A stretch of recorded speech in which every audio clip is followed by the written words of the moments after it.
22、宗教はたくさんありますが、なぜイスラム教なのでしょうか。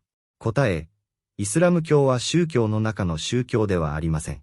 イスラム教はその教義において、旧約聖書のすべての預言者の教義と一致しています。イスラム教は、逸脱した宗教の道を正し、旧約聖書の預言者らの新教の信仰を回復したものです。イスラム教は他の宗教のような宗教ではなく、むしろ宗教の起源です。全能の神はこう言われます。神はノアに命じた宗教、私たちがあなたに啓示した宗教、そしてアブラハム、モーセ、イエスに命じた宗教をあなた方のために立法しました。あなたがその宗教を確立するように避けてはいけません。その中であなたが彼らを呼ぶ多神教徒にとっては困難です。アッターはお望みのものをせん。誰が立ち返ろうとも彼に導かれます。13スーラとある。シュラ。23イスラム教とは何ですか。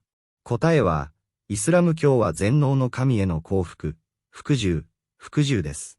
全能の神はこう言われました。そして、神に顔を従わせ、善を行うものであり、アブラハムの宗教に従い、正しく、神はアブラハムを、友人として受け入れる者よりも宗教において優れている者がいるだ。ろうか。125スーラ女性。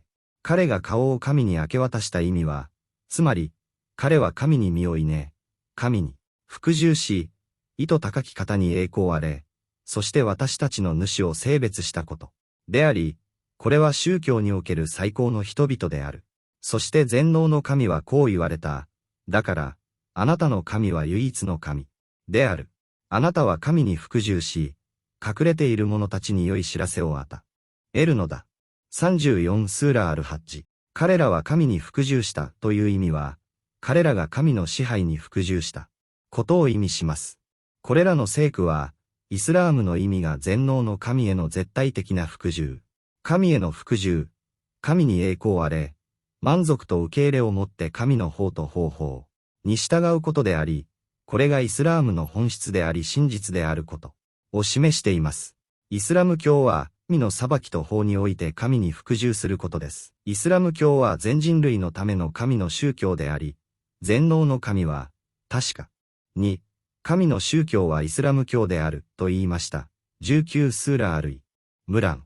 イスラム教は、神が他の宗教を受け入れない宗教です。そして、イスラム教以外の宗教を求める者は決して受け入れられず、来世では、敗者の一人となるでしょう。85スーラとアルイムラン。イスラム教は神がすべての預言者と使者に送った宗教であり、預言者の宗教はイスラム教であり、すべての預言者はたとえ法律が異なっていても一神教をもたらしました。全能の神はこう言われました。そして我は、私の他に、神はいないので、私を崇拝しなさいと掲示した以外には、なた方の前に使者を使わさなかった。25スーラとアルア。ムビア。イスラム教以外にこの一神教の宗教は残っていませんでした。イスラム教は今日地球上で唯一の一神教です。他の律法を遵守するすべての人々は、大なり小なり多神教の分け前を持っていますが、預言者の死後、預言者が人々を一神教に委ねた。5、時が経つにつれて人々は多神教を採用し、今日では純粋な一神教を残している宗教はありません。連れてきた預言者はイスラム教以外のものでした。24イスラム教には、私たちがどこから来たのかという頭を悩ませる疑問に対する答えがあるのでしょうか。なぜ私たちはこの世界にいるのでしょうか。運命はどこにあるのでしょうか。答え、イスラム教はこれらすべての質問を聖クルアーンの一節で答えました。私たちの主、主に栄光あれ、こう言われました。なぜ私を創造された方を崇拝してはならないのですか。そうすればあなたは彼のところに戻ってきます。22スーラヤシン。あなたの出身地はどちらですか。神は私を創造しました。神が私を創造しました。どこに向かってるの。私は自分の仕事の責任を負うために神のもとに行きます。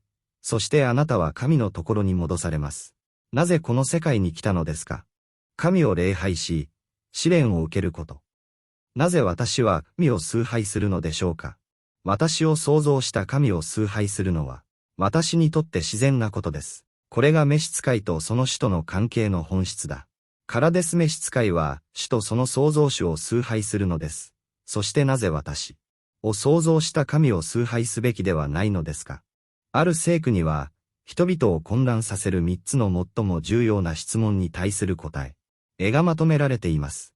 なぜ私を創造した神を崇拝してはならないのですか。あなたは神のところに戻ってきます。22スーラ、ヤシン。